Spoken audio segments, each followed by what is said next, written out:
বিদায়ের এই সময়টা যদি থেমে থাকতো কিছুক্ষণ, কিন্তু সময় কারোর জন্য অপেক্ষা করে না। হ্যালো গাইস, আসসালামু আলাইকুম। টুডে মাই নিউ ব্লগে সবাইকে স্বাগতম। তো শুরু করা যাক ব্লগ নাম্বার 26। আপনারা সবাই শেষ পর্যন্ত দেখবেন, অবশ্যই লাইক কমেন্ট শেয়ার করবেন। Let's go.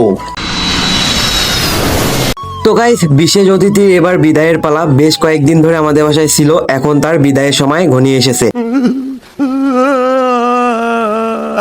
সকাল 10টার সময় ট্রেন ছিল, এই জন্য আমরা বাসা থেকে 9টার দিকে রওনা দিই। কারণ আমাদের বাসা থেকে স্টেশন খুব একটা দূরে না, প্রায় 4 কিলোমিটার। তো এইদিকে ফরাদ সবকিছু উঠাই দিল। সবার কাছ থেকে বিদায় নিয়ে আমরা এইদিকে রওনা দিয়ে দিলাম।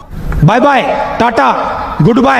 আজকে সকাল 9টার দিকে এত পরিমাণে রোদ উঠছে, সারাদিনে যে কি হবে আল্লাহ ভালো জানে। কিছুক্ষণের মধ্যে চলে আসলাম আমরা চিরিবন্দর রেলওয়ে স্টেশনে। এক এক করে সবগুলা ব্যাগ নামাই নিয়ে নিলাম। গরমে একদম অবস্থা খারাপ হয়ে গেছে, আসতে না আসতে একদম অবস্থা নাজেহাল। তো এইদিকে আমরা একদম দাঁড়ায় পড়ছি যেখানে ট্রেন আসবে। ট্রেন আসার অনেক আগেই আমরা চলে আসছি, প্রায় 15 মিনিট আগে আমরা আসছি, কিন্তু এখনো ট্রেন আসে না। চিরিবন্দর রেলওয়ে স্টেশন দেখতে অনেক সুন্দর একটা পরিবেশ।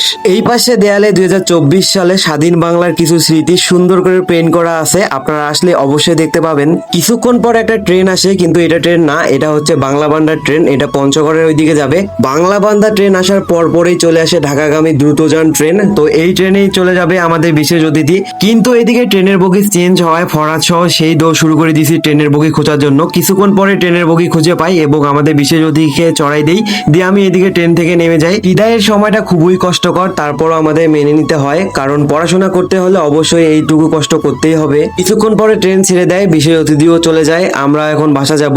বাইরে এসে দেখতেছি অনেকগুলা ভ্যান অটো দাঁড়ায় আছে, সবাই বলতেছে আমাদের অটোতে আসেন, আমাদের ভ্যানে আসেন। কিন্তু আমরা অটো রিজার্ভ করে রাখছিলাম, কিন্তু আমরা অটোটা খুঁজে পাচ্ছিলাম না।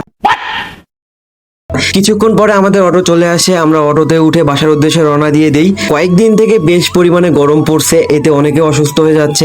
আপনারা চেষ্টা করবেন ঘরের ভিতরে থাকতে, বেশি বেশি করে স্যালাইন ও ডাবের পানি খাওয়ার চেষ্টা করবেন। আমার একটা ওষুধ নেওয়ার ছিল, এজন্য আমি ফার্মেসিতে আসি। তো ফার্মেসি থেকে ওষুধটা নেওয়ার পরে আমি অটোতে উঠে বাসার উদ্দেশ্যে একদম রওনা দিয়ে দিই। গত 10 জুলাই এসএসসি রেজাল্ট দিছে, আপনাদের কার কি রেজাল্ট অবশ্যই কমেন্ট করে জানাবেন, আর অবশ্যই মিষ্টিটা বাসায় পাঠিয়ে দিবেন। চিরিবন্দর গুগরাতুলের রাস্তা যে কবে ভালো হবে, কবে যে মানুষের ভোগান্তি শেষ হবে, আল্লাহই ভালো জানে। তো গাইস, কিছুক্ষণের মধ্যে আমরা বাসা চলে আসি। আজকের ভিডিওটা এই পর্যন্ত। নেক্সট কোনো ভিডিওতে দেখা হচ্ছে। আল্লাহ হাফেজ।